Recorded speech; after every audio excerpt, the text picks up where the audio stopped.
Welcome to Matcha Minutes, where we talk about what's going on in our community. Today, our special guest is Renee Chaput-Lemons, owner of Karma Cakes, and Pastor Bill Kearns. Yes. Pastor of a parish in Baser or Bonner? Bonner Springs. Bonner Springs, okay. You guys have started an organization called Leavenworth Vibe.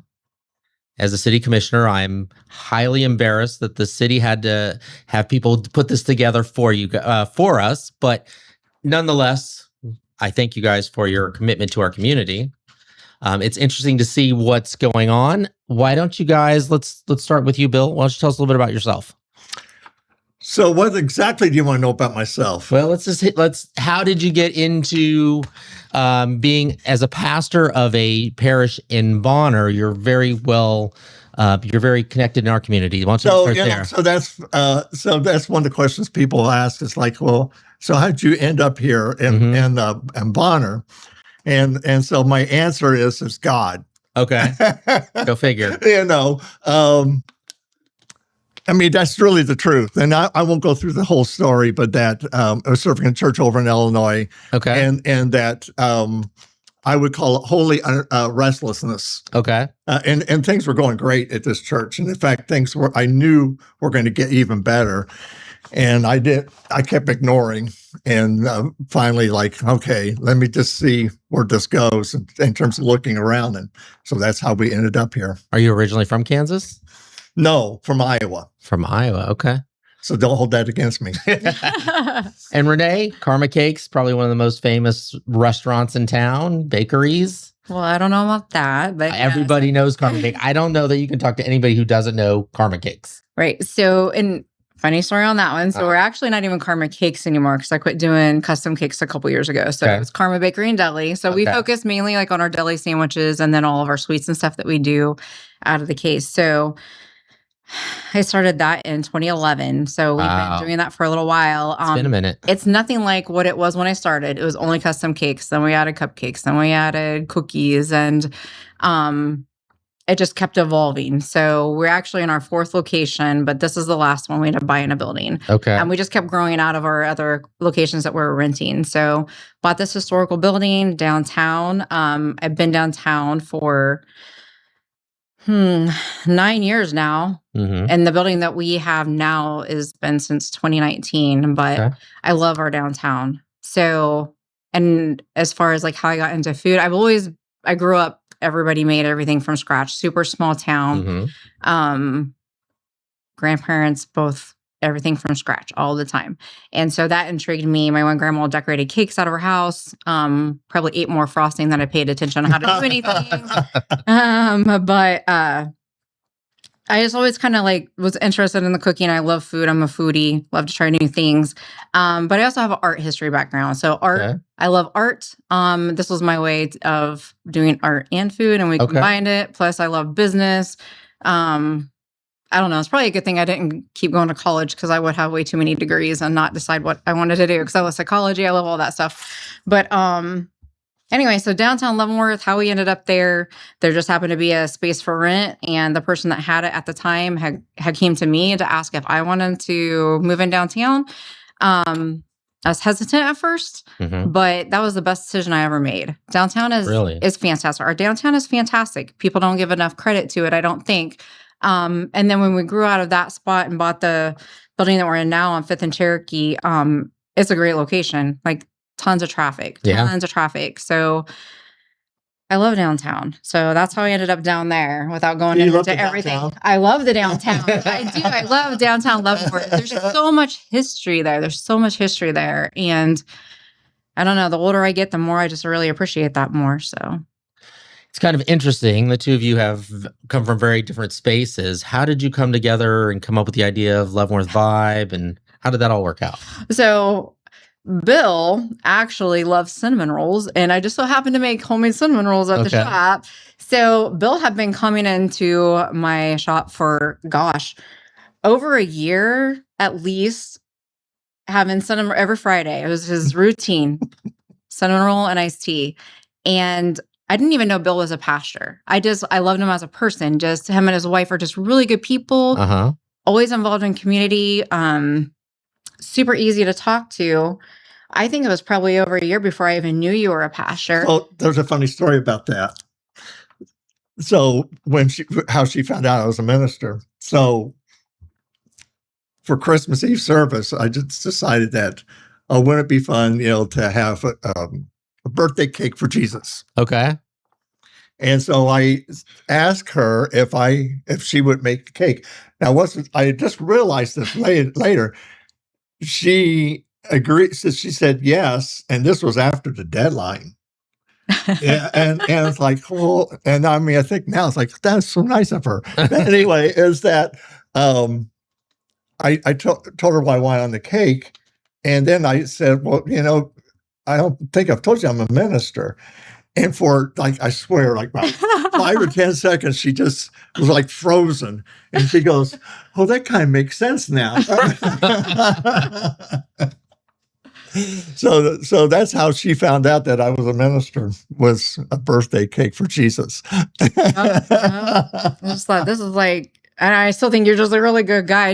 He is one of the purest hearted people probably that I've met. Him and his wife both just genuinely helpful and engaged in what everyone else is going through and empathetic and sympathetic to that without expecting anything in return. And so honestly, I'm not I don't go to church. I'm not I believe in God, and him and I've had some serious, interesting conversations about that and stuff. But him as a person, he doesn't push that on you. And I love that about him. He just is wholeheartedly in it to be a good human.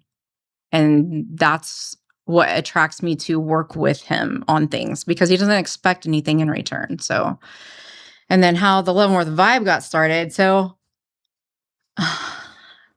we talk about community all the time. And then we have a couple of other people that head our group too. And Garen Spiegelman is one of them. And him and I have talked a lot about our community. And we just got to talking one day, what would you change? What do you see happening with downtown and stuff like that? So I was sharing my views with them and that kind of thing. And where I'm from, there's 450 people, Clifton, Kansas, hardly anybody there. And they do so much. And when you were younger, you just saw if there was a need in the community, you rolled your sleeves up and you got to work.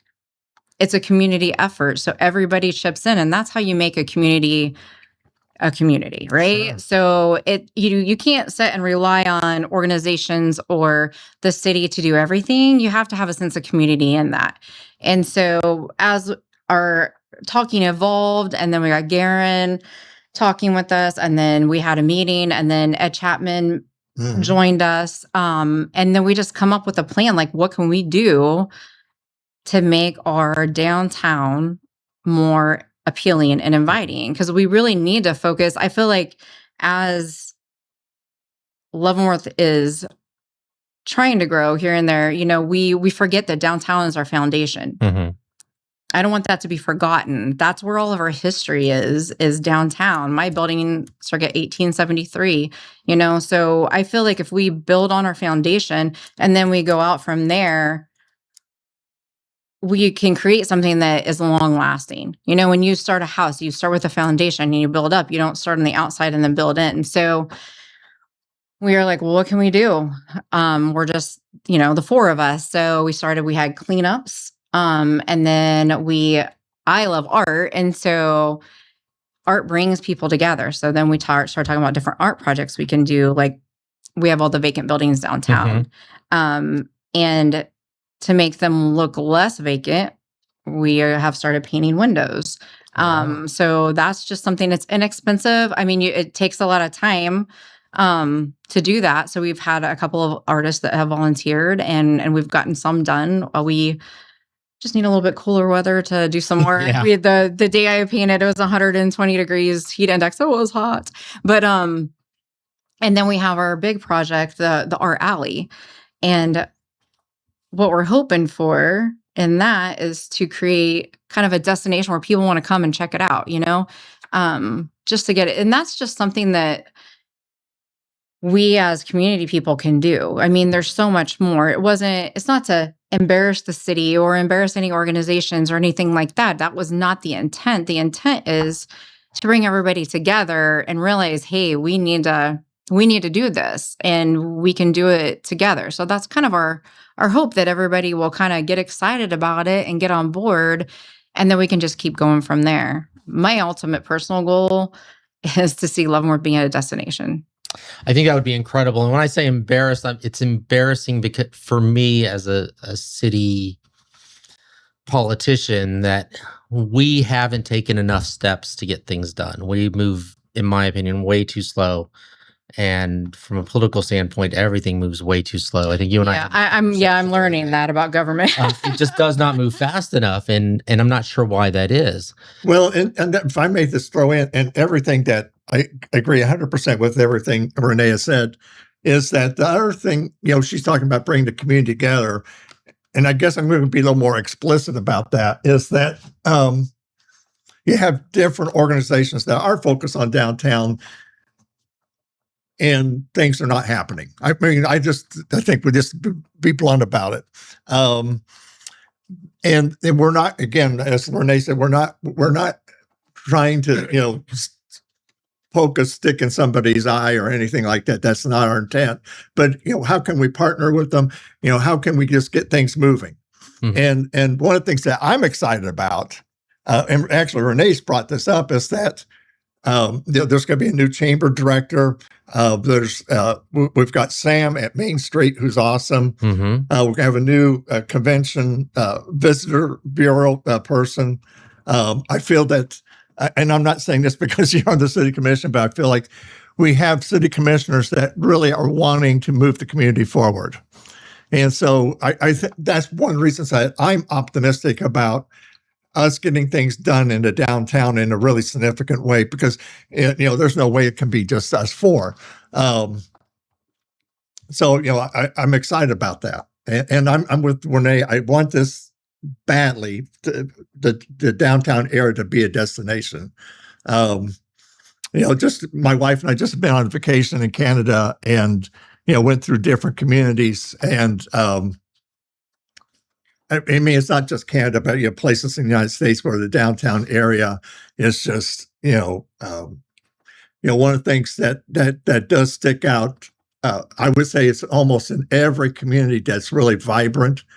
Well, I wouldn't say every, but almost every, is that art is part of that equation as to why they're thriving. I really like the idea of the art alley. I think that's something that's interesting and unique that would bring people here just out of curiosity at worst and interest at best. So I'm really intrigued by that idea, and I hope that as a city we can get on board with that and support in a number of ways. I know you guys talked about that at the city commission and brought it up. How did the name Leavenworth Vibe come up? So it's mostly Bill and I were throwing ideas back and forth, and some of them got a little bit crazy. But hold on, what was the craziest one? I don't remember. I don't know. I had to reel them in. I was like, Bill, reel it in, Bill, reel it in. Yeah, she did. But we wanted something that kind of like wasn't super long, but like you could get the message, right? Sure. And so LV Vibe, that's just kind of that's our nickname or whatever. But Vibe is an acronym. Mm-hmm. So it's what we want downtown to be: vibrant, inviting, beautiful, and engaging. That's what we want it. That's what we want it to be. So, and everybody's got a vibe. Leavenworth, we're trying to make Leavenworth have its vibe. So, and that's where that came from. We kind of, I don't know, it just kind of came to be. One of the things that I think our community lacks is an identity. And I think I've said this in podcasts. I've said this on posts. I've told everybody in the city that will listen to me, we don't really have an identity. We have a conglomeration of different things downtown, but there's no unifying factor that draws people here. I really like the idea, and you and I have talked about the Steamboat Arabia being an idea. We've got all these museums, we've got all these prisons. There's a number of different things that could tie it together. But at the end of the day, we're the first city. And how can we lean into that name and create this environment where we're bringing things in that relate to that? And so that has always been my vision for the downtown. I love where we're going with this, But I think we need something that ties everything together so that somebody says, you know what, I have this really great business idea. I want to come downtown. The other challenge that we have with the downtown, I'm sure you've spoken about many times, is we have a challenge with using the upstairs. Yes. I've been vocal about that for years. Yeah. That, and along with making it a destination, I actually brought up the Steamboat Arabia back when they initially said that they were going to have to move, because I thought that would be a great idea. Just to have kind of an attraction and that be like the one center thing. Not everybody shares that view, but I think it would be really cool because we have the river right there. It got dug up right across, so it kind of all ties into our community. So to me, that would be like the attraction that would bring people downtown. We're the first city of Kansas. We should be a tourist town without having to even do anything, but it's going to take a lot in order to get that going. Talk a little bit about the challenge of the upstairs downtown for people who may not completely understand what that challenge is. So in 2020, the commissioners at that time, the city, they adopted the 2018 building codes. And in that, they added that if there was a space that was empty longer than 2 years, it had to be brought up to code. It was going to be considered storage after 2 years of not being utilized. So in that, you have to do all of the upgrades. The problem with that is downtown is we have historical buildings. So most of us are on the historical registry or in the historic zone downtown. So like my building, for instance, is on the historical registry. So we want to try to preserve what we can of that building. Putting in, say, like sprinkler systems, that's not going to lie, that's the biggest holdup of people utilizing their upstairs, whether it be to add on to their business or to add lodging to their, or apartments and stuff like that. Yes, the cost is huge. For your building, can you give us an example? I got quotes anywhere from $150,000 to about $260,000, depending on exactly how many floors we would have. 260 was the worst, having to do the attic and then the 2 levels and the cellar. And then there's another like 30 some thousand. And that quote was quite a few years ago. So I'm sure that's gone up just to tie in from my building to the water line.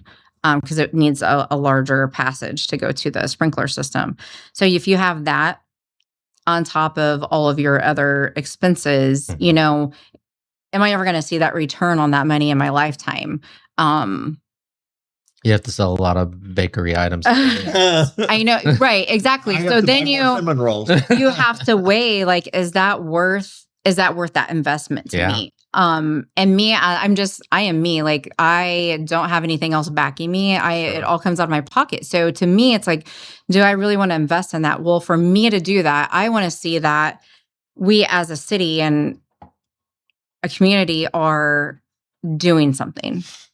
Are you going to make it worth me investing that much more? And I'm sure I'm not the only person thinking that way. So if I don't see my city investing in itself, why would I want to invest in it? You know what I mean? So I could just keep doing what I'm doing, not add anything. Or if we get moving and shaking on downtown and making that more of a destination and it should be a tourist. We should have tourists coming just to check out downtown, check out our museums. We need our museums funded better so that we can have them open all the time and accessible. But if we have all of that going on, then kind of no brainer. It would be worth it for me to invest in that. I have some killer ideas. Yeah. And I probably would have purchased another building by now if I knew for sure that we were going to take off as a community in downtown, get it going. So I think that those building codes have stopped a lot of upper story development because of that. And there's studies that show if you have apartments above your buildings downtown, the downtown thrives because everybody goes and eats and hangs out and everything. So the more we have living quarters, the better off the downtown is. Not only that, we have a housing problem in Leavenworth, Kansas. Why not? Let's look at these codes, see how we can either help fund them and not just with a $5,000 grant. Those are appreciated, but that's like a drop in the hat as to what it would cost to develop it. why don't we look at that? How can we help all these building owners do something with these? Another thing that stops us is the vacant buildings downtown. So whether they're vacant because of the codes or they're vacant just because there may be an out-of-town person that doesn't really, isn't invested in our downtown, but we need to do something about those vacant buildings too that have been sitting there for a very long time. Bill, as a pastor that pastors in another whole city, what was it about getting involved in our community that really appealed to you? So I'm, as you probably can tell, just what I mentioned earlier, that I just love historic downtowns and always love going through, checking them out. And so I'm having been around Renee, that, she is a person that, wants, gets things done. And she has a lot of energy. And then now Garen has joined and Ed, and there's a lot of energy among us four. I'm like Renee. I think there's a great potential. In fact, I know there's a great potential. I know there's a potential there that has not been exploited. And so the other thing that's helped is that right now I'm part-time at the church I serve. So that gives me more time since I live here in Leavenworth, to spend time downtown. And so Renee has mentioned that we've talked about, what we'd like to see for the downtown. And so that's what gets me motivated and excited.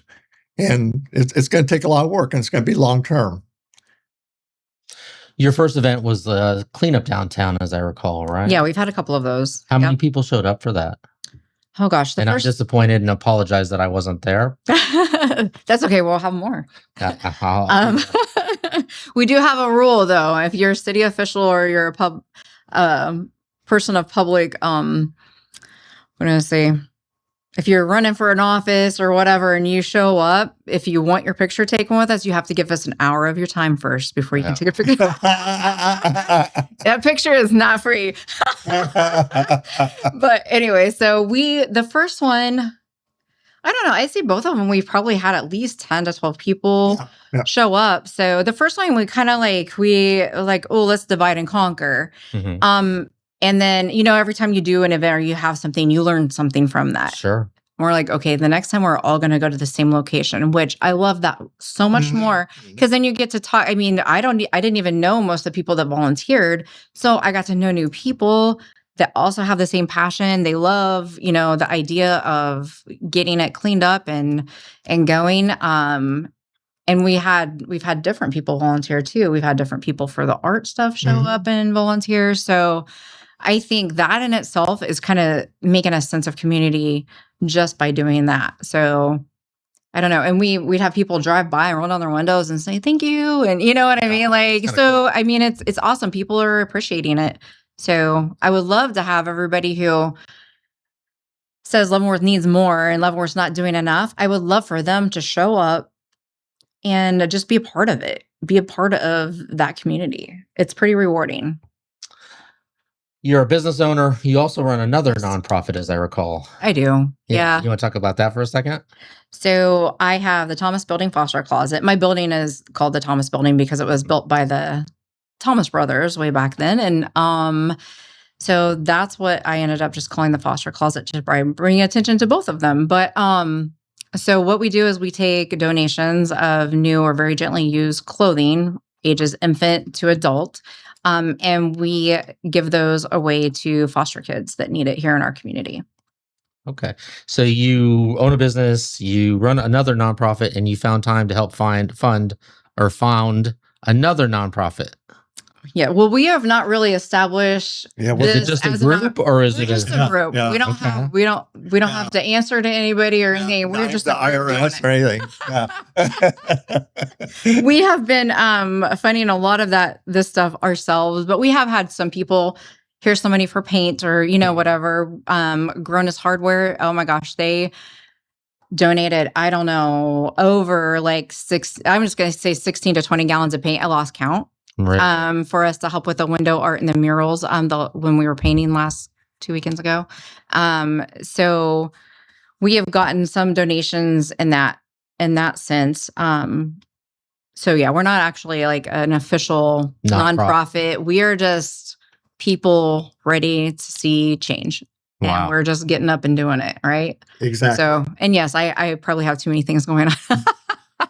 It's funny because 80% of the things that are done in our community are done by the same 20% of the population does most of it.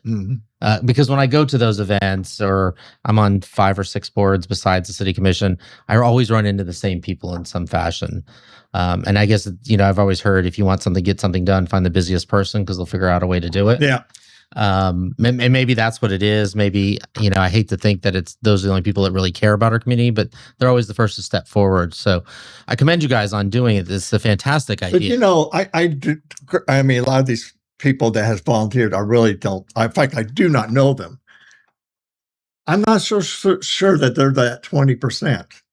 I think some of them are not. They're I know you guys are bringing in that 20%, but you guys are part of that 20%. Yeah, I mean, we're the 20%, but the people have volunteered at least that a couple of times, and maybe you can correct me if I'm wrong, but that these folks were not the 20% that's always showing up. Yeah. And that's obviously our hope is that we can pull in the whole community. Blood. Yeah, new blood. And I think that what we have to do is that we have to go around to different groups, obviously doing this podcast, and just, I mean, we've got our own Facebook page, certainly social media helps. What's funny is that, because I've done some videos there on Leavenworth Vibe, that I've had a few times where somebody goes, "Aren't you that guy with that group downtown?" And so that's been kind of weird, but that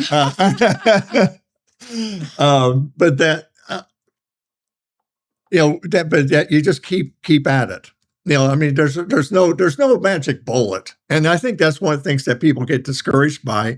I think also, and I say this having been involved both in church and community wherever I've been over the years, is that you just get into a rut. Whether it be the city commission, whether it be the different entities I mentioned earlier. And I'm not saying this to be critical of them, because I myself, throughout my career, at times have been in a rut.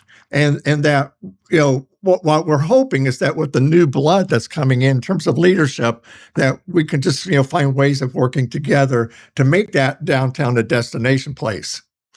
So that's one of the things that gets me excited. And obviously, we just need to be really focused on the whole community. And I think there's always this thing in, for example, the different groups I've worked with and churches I've served in, is that we want, we just keep going back to so-and-so. And we don't start, and what I try to tell them, I do tell them, it's like, start thinking of people that are normally not involved. So, I mean, I think sometimes we got to hold ourselves accountable. So what I'm trying to say is that, maybe so-and-so over here, we've underestimated that maybe they will volunteer. Now, I'm not saying that they should be the leader of something, but, if you just ask them for, hey, would you be able to come and help us on a cleanup day for an hour or two? I think there's more people. I think we underestimate how many people would be willing to do it. What's the most interesting thing or that you guys have found out as you started this group? I think how excited people's reaction is to what is going on. Honestly, I think if we just keep this ball rolling, I think it could go so far, because people are so excited about what's going on. When we were painting windows across the street from my building, on the old Lee's furniture building. And downtown was hustling and bustling that day. And I guarantee you, I bet 100 people said something to one of us that was painting. Nice. It was walking by, rolling down the window, stopping at the stoplight, rolling down their window, hollering, "That is awesome. We're so excited about you guys." So I think just the excitement part of it from people who are not involved in it has really surprised me. And that makes me excited and I want to keep going with it. So That's what surprised me so far. What other events do you guys have planned for the future? Well, we still have a lot of windows to paint and a lot of vacant buildings. And then the art alley, and we're just gonna work with the cleanup.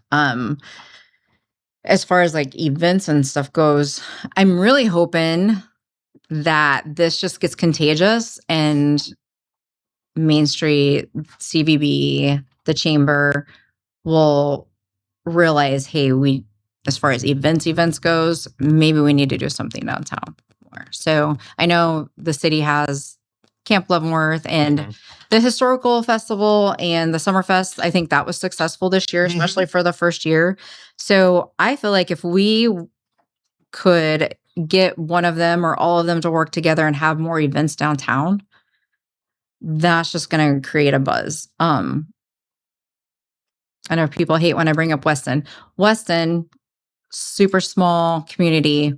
They had kind of like, I wouldn't say one person, it was a community effort, but one person really got it moving and shaking. I think they were the chamber president of Weston, and they have all these events. That person's not even there anymore, and they still continue to have all of these events all year, throughout the whole year.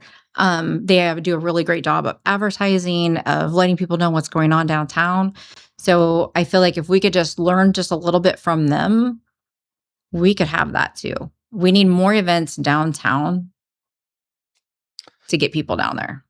One of the things that I've been told as I have been researching this topic and talking with people is that maybe our downtown is too big. Because when you refer to Weston, it's one block or a couple of blocks, but it's one street, essentially. We have, 3 streets in our downtown and 28 blocks, I think 28 is what blocks. I've heard. Right. Is that too much? Why would too much of something be bad? Exactly. Not when it's a good thing. Have you ever been to Galena, Illinois? I have not. So that's a little town. I think it's 3,000, but they have maintained their historic character. Mm-hmm. And this is in 2001, a month after 9/11. So my wife, named Barb, Barb and I, we're going to be heading out to Baltimore. At that point, we were living in northern Iowa, and we decided to stop in Galena. It's on a Tuesday. And we had a heck of a time finding parking. Mm-hmm. And I wish I could remember how many blocks, but it's a substantially long downtown. It's just one street, but it goes for, 3 or 4 blocks. And it's obviously a destination place. And people were still showing up on Tuesday, a month after 9/11. And so I just think of places like that. I know there's other downtowns I've seen. Well, actually, close to Galena is Dubuque, Iowa. They have done, I have followed Dubuque, Iowa for many years, that they were, very manufacturing oriented. And, the 80s hit them hard. They went into a depression, economic depression, and they've come out. And one of the things they've done is their downtown area. They got unbelievable murals. And then there's a path along the Mississippi River with sculptures. And I just see places like that. It's like, no, I'm not worried about us being too big. In fact, I love the challenge. One of the other things I hear is our downtown business owners are unique in the fact that some don't keep steady hours. Some roll up the sidewalk at 5 o'clock on Friday. They're not even open on the weekend.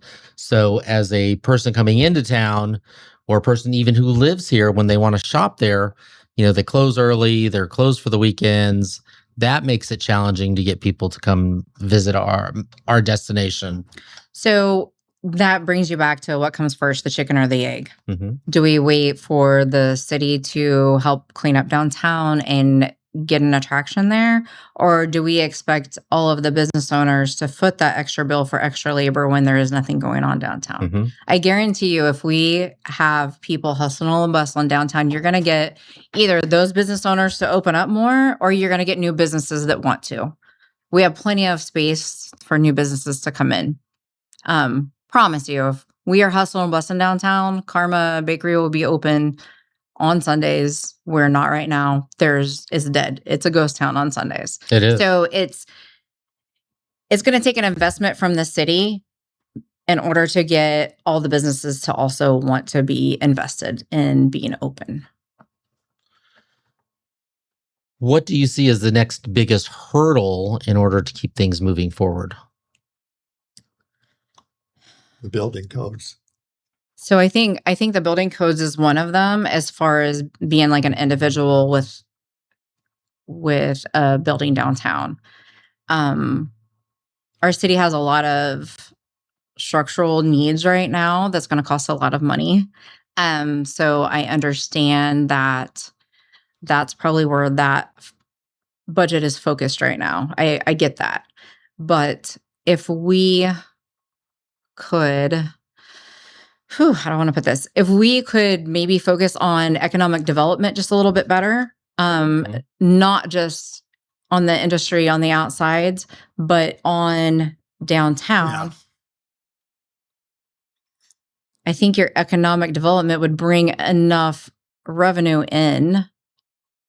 We're so far behind that it's hard to look on how can we get ahead. Sure. So we need new infrastructure, but in order to do that, we cannot expect small businesses and citizens to foot the bill for all of that. So why not focus on economic development? I know that doesn't happen overnight.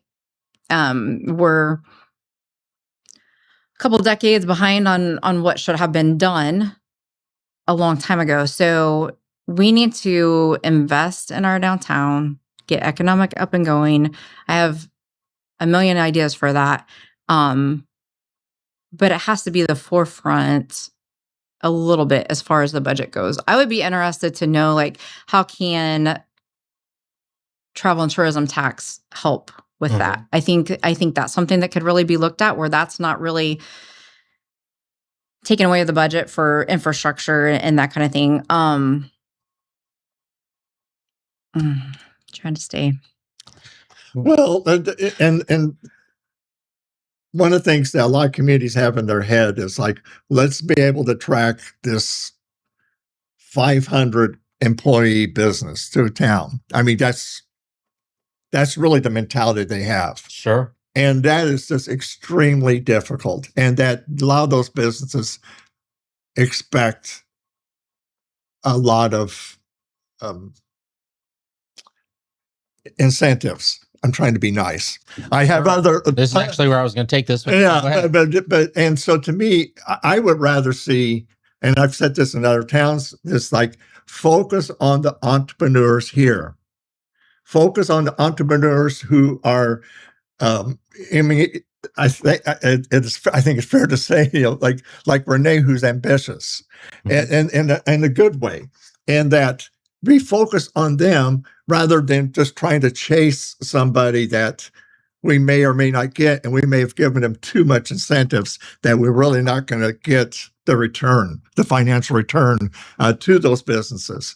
So for me, it just drives me nuts that let's see if we can get somebody from Johnson County to come up here, or somebody over in Jackson County to come up here. And it's like, don't worry about them.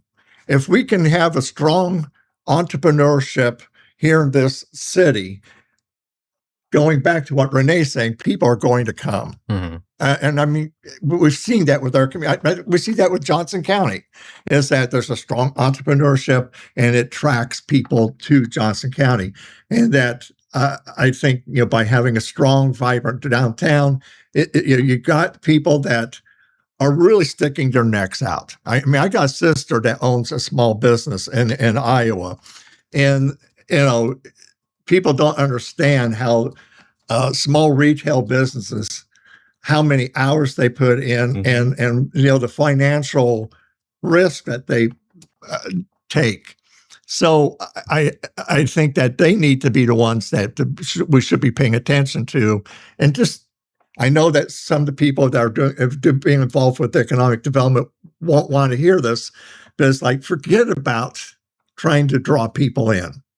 Just right now, focus on, this doesn't, and I'm not even talking about even downtown, which I think is important, but I mean, whoever's entrepreneurial here and really wants to expand, and that they got the know-how, they got the ability to do it, but they don't have the money or the tax breaks that they need, or build whatever other hurdles that we will help them. And so to me, that's what I mean. If I was on city commission, it's like I really don't care about if we can draw somebody in. Let's concentrate on the people that we have here, and then over time, you're going to see more jobs, and you're going to see more people wanting to live here. So I go back to your guys' comments about economic development. I think everybody agrees we need economic development, but what does that really mean? If you look at the city staff, they can't go out and try to convince somebody to come into the downtown without offering them something, right? Right. As a business, if I had to choose between Leavenworth downtown or downtown Johnson County, where am I going to make more money? If Karma was downtown Johnson County, you're probably making twice as much as you're making now. Because for two reasons. They have a larger population. You probably get away with charging a little bit more for what you have. So that's where incentives come in, is we have to do something to make it more attractive for them to come here, because they're not going to come here. We don't have the population for a lot of businesses to come here. We don't have the foot traffic. Everybody is going across the bridge. So in order to get people here, that's where incentives play somewhat of a role. Sure. Now, what I think we end up doing is we end up giving away the house and everything in those incentives, and we have to be very cautious about that. When you go to these large industrial businesses they're trying to bring in, I think the goal is trying to solve that silver bullet for the taxpayer who's saying, I pay too much taxes, right? Right. Because they're going to be the ones, I mean, the taxes we pay for our small businesses are pittance compared to what a 55 job, large manufacturing plant in the business park is going to pay. I mean, it's a complete difference. But if we think about though too, I think a lot of the larger things are important, but if we are giving them free property tax for 10, 15 years to build here, what happens when they are no longer, what if 15 years they're done? They're going to move to a different community where they're going to get that property tax break. Sure. Where if you have a building downtown, you can get tax incentives on your upgrades, of course, for a certain amount of years, but you're still paying that main principal property tax. So I think that is the part. I think, yes, we need help with our property taxes for sure, because they're getting crazy. And I know that's all over the place.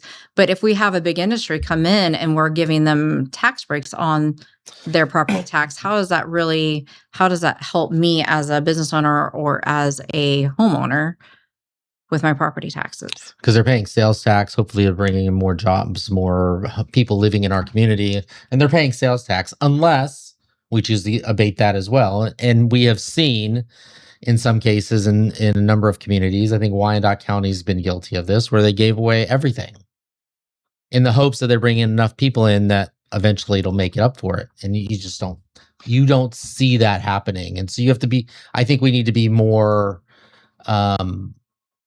regulatory or understanding of what we're giving away, maybe how long we're giving it away, but we're not giving away everything. Going back to your comment though, I think that getting people downtown is going to take, and I go back leaning into the identity, because we have 3 quilting shops, an Army surplus store, a number of vape shops, not just outside of the restaurants. There's nothing. What are you coming to our downtown for? I probably make a trip for Karma. Maybe I make a trip for Tenpenny or Suburban, and that's not even downtown. Maybe I'm going to Island Spice because I wanted some jerk chicken. But it's probably not something that's going to keep bringing me back. It's probably a road trip. So until we can find that thing that people want to come see in our downtown, and my vision has always been, let's lean into the first city. Let's do a old-timey saloon. Let's have some people doing some reenactments. We have so much history down there. And that's why I go back to the Steamboat Arabia, because I think that is a great draw just in the number of people. 200,000 people in a good year. And everybody's like, well, that's Leavenworth. People aren't going to come to Leavenworth for that. if half of the people come, let's just say 100,000, they had 60,000 people during COVID. And I didn't mean to turn this into a Steamboat Arabia discussion, but we those are the talked about kinds it. of the things. I think that's a fantastic something like that, some type of draw that brings people in will fill up those stores. Yes. But just going back to about incentives, I recall hearing you say that you received a loan. Is that correct? There is. So we got a small business loan through Grow Leavenworth.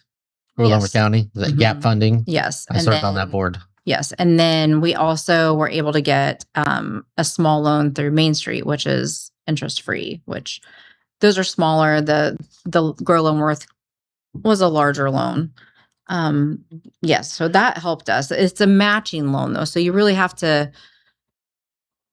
you can't just get a loan like, hey, I need $100,000. You can't just get a loan for $100,000. You have to match that. So say if you're spending $100,000 to open up a business, you could get a loan possibly for half of that.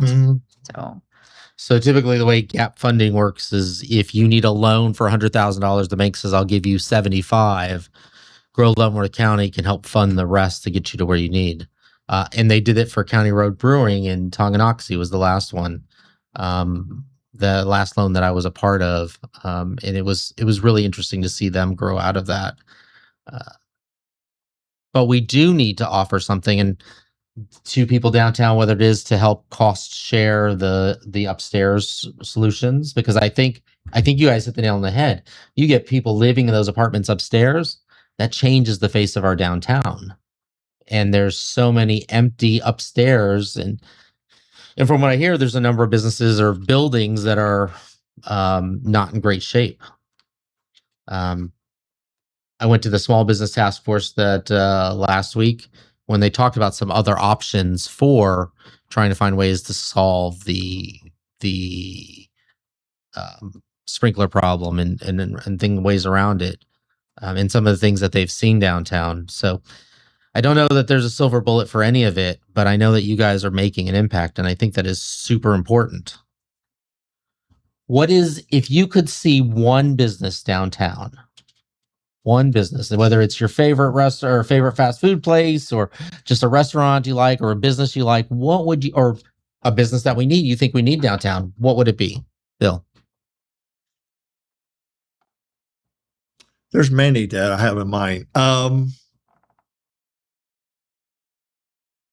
So I'm not a big shopper. Okay. A guy, not a big shopper. That's a stretch.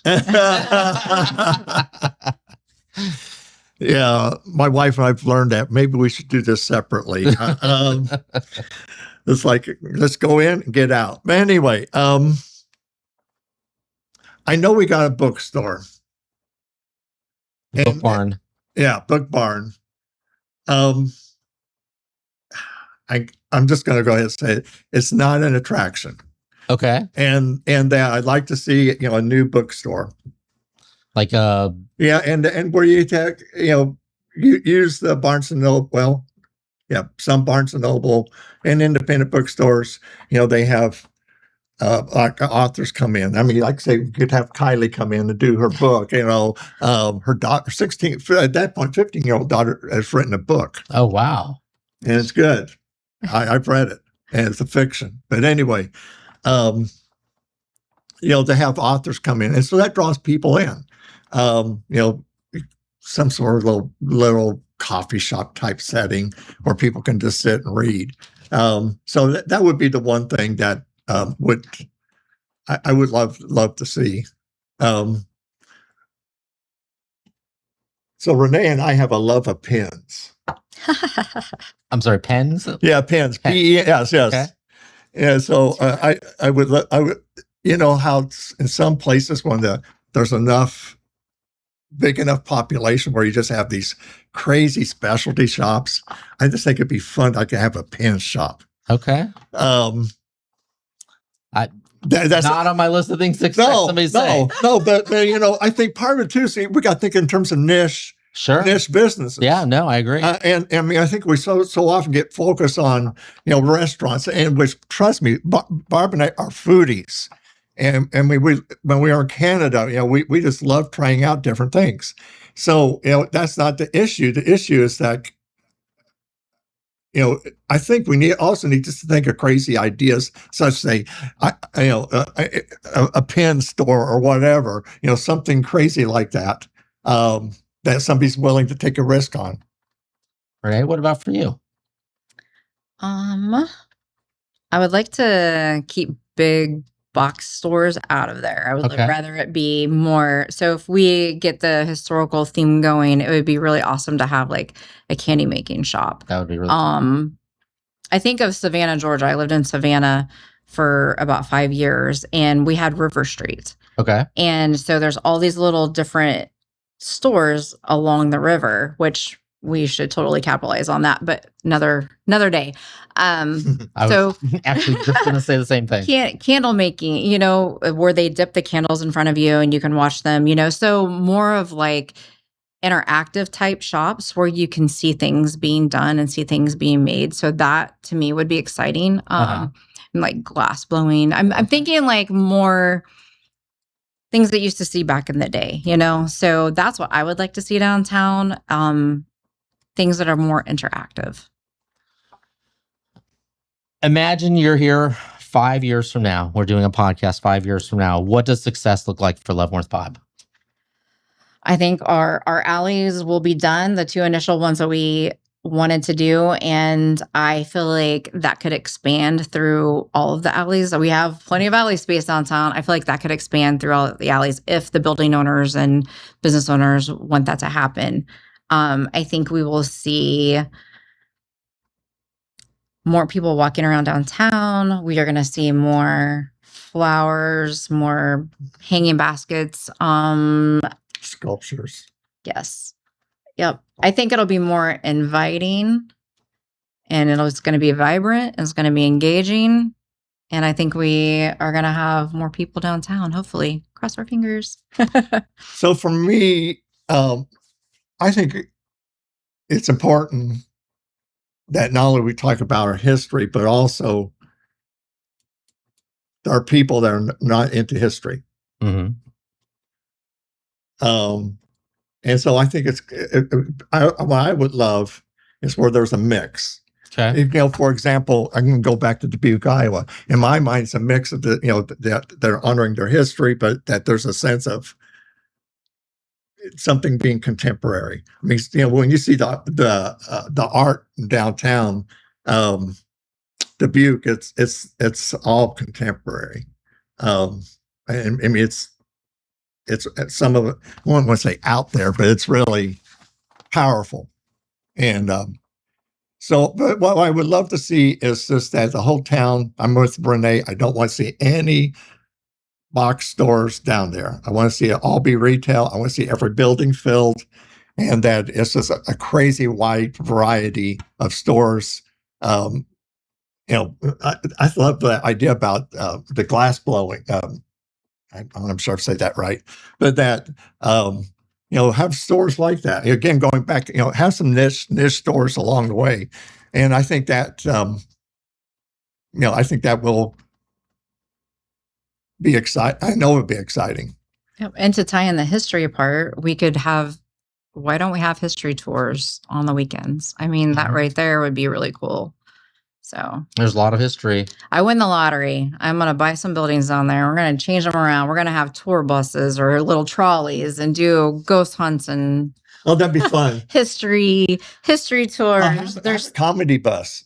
At Asheville. Asheville is another place that has just completely turned around. And we were on a comedy bus. It was the PG version. There was apparently our version. Oh, wow. Before we go into the next segment, if people want to get involved with Leavenworth Vibe, how can they do it? They can reach out to Bill, reach out to me. You can easily access me at Karma. You can message our Leavenworth Vibe Facebook page. That would be the easiest way. Mm-hmm. So, okay. Yep. All right. Now we're going to switch to our second segment, something that's not quite so heavy. And I call it our rapid response questions. And so I'll ask each of you, and 2 seconds, you got to come up with an answer. For none of these, can we say karma cakes?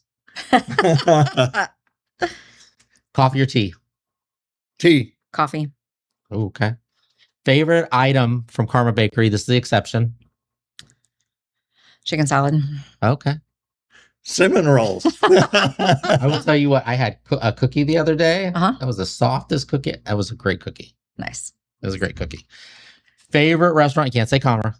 In Leavenworth. Silla Thai. Oh, okay. I have more than one. We rotate. Yeah, but if you only got one choice, last meal, where are you going? If I have to take my children, we got to go to Tampico's because that's like a weekly. They have to have Tampico's once a Okay. week. So, All right. Morning person or night owl? morning. Okay. Night owl. Oh, okay. Favorite place to unwind? My house. Okay. Yeah, mine too. Favorite local event? Oh man. We need more of those. Mm-hmm. I don't have a favorite yet. Okay. Okay. Bill? I was somewhat involved with the Kansas Summer Spirit Festival, and I was very pleased with it, and I liked it. I will say that is probably the first time my kid did a color guard downtown, and we were downtown like at 9:30 a.m. And we were in front of the theater, and they had all those reenactors there. That is the most people I've ever seen downtown Leavenworth at 9:30 in the morning on a Saturday. Well, and unfortunately, I did miss that entire weekend, so I cannot say that they wouldn't have been my favorite. But we had other issues going on, so I was not able to be there. So, but I heard fantastic things. So, but I'm sorry to interrupt, but that's a perfect example where you have the history, something very traditional. But the Kansas Summer Festival is completely different. It's very contemporary. I mean, the music's very contemporary, and that's why I would love to see is that mix. Mm-hmm. I guess I'm just one that loves many things, but I also just think you drew a crowd. I mean, when you looked at the crowd, did you go to the Kansas Summer Festival? I didn't make it out that night. Evenings are tough on the weekends for me. Yeah. It's a crowd that you would normally not see. I mean, there some of the people there, that it was more diverse. The feedback that I got is because I think the Buffalo Bill Festival was also doing a concert, and people are like, I wanted to go to both and I had to pick one. And, maybe we need to work on making sure those are two different times. I hate to see two festivals competing, but they could be on two separate weekends competing against each other. Okay. Favorite season in Kansas? summer. Oh, summer. Okay. Fall. Window shopping. Oh, this is not even funny. Window shopping or antique shopping? A window. Antique. Really? You into antiques, huh? I don't buy them, but I think they're pretty look at them? cool. Yeah. Maybe I'll change my answer because I There's no takesy backsies. no backsies. I'm stuck. Okay, that's fine. Text message or phone call? Text. Text. I think it's pretty amazing that a guy your age, Bill, still sends text. Oh yeah. All right. Yep. Yeah. One hidden gem in Leavenworth that everybody should see. I know it's supposed to be 2 seconds. That's Milan Park. Oh, okay. I never get. I'm a jogger, and I never get tired. I mean, some of the routes it will take me on by this long river. I never get tired going through the park, and I never get tired seeing the bridge. Okay. Grown Hardware. Bro, I love them. Yes, they have everything you didn't know you needed. Every single thing. Every single thing. favorite comfort food? Oh, anything with melted cheese. Okay. About anything. Ask a food. So I'm a chocolate person. So I'm definitely cinnamon rolls. I'll just stick with that. If you weren't a pastor, what would your job be? Oh, politician. Oh, okay. All right. Renee, if you weren't a small business owner, what would your job be?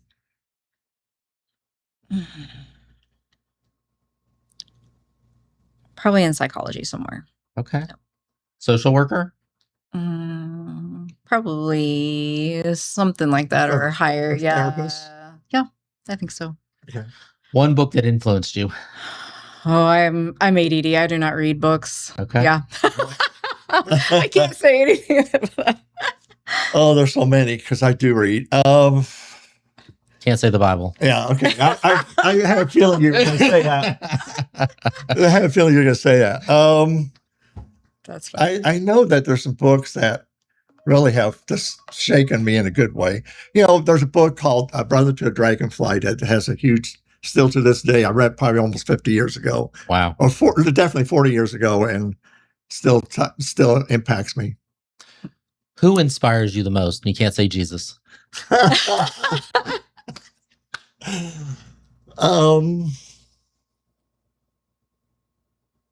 My siblings. Okay. Renee? That is a hard question. I'm gonna say who inspired me the most because they have passed. I'm going to say this. Well, no, you No? don't. You don't know what I'm Not this saying. one. No, Okay. no. So when I was 14, I started working at a cafe back home, and his name was Billy Swab. Okay. And I was a very quiet, shy person, believe it or not. Yeah, I don't I believe it. never talked unless somebody talked to me, and then I still kind of shied away.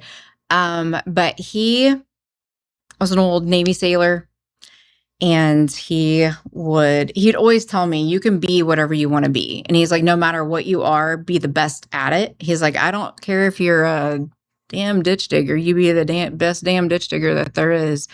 And his words to this day have stuck with me. I worked for him from 14.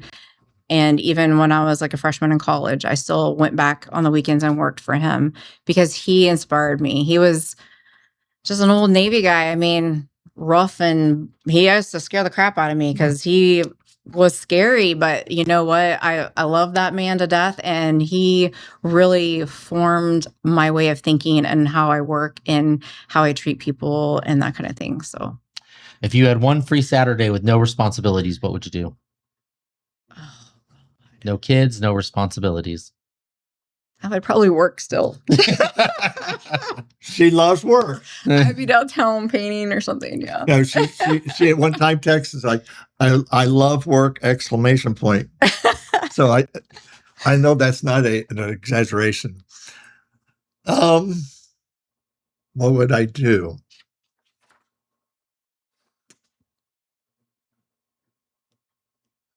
I do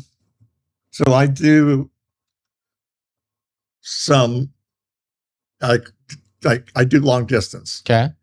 So I would like to do more long distance jogging. I can't call it running. I mean, actually, when I tell people I walk, jog, and run, it's a mix. You know, at this age. Finish this sentence. Leavenworth is Full of potential. okay. Oh man.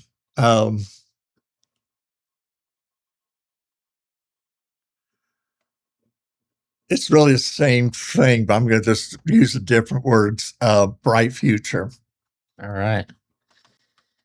Last question. Best piece of advice you've ever gotten?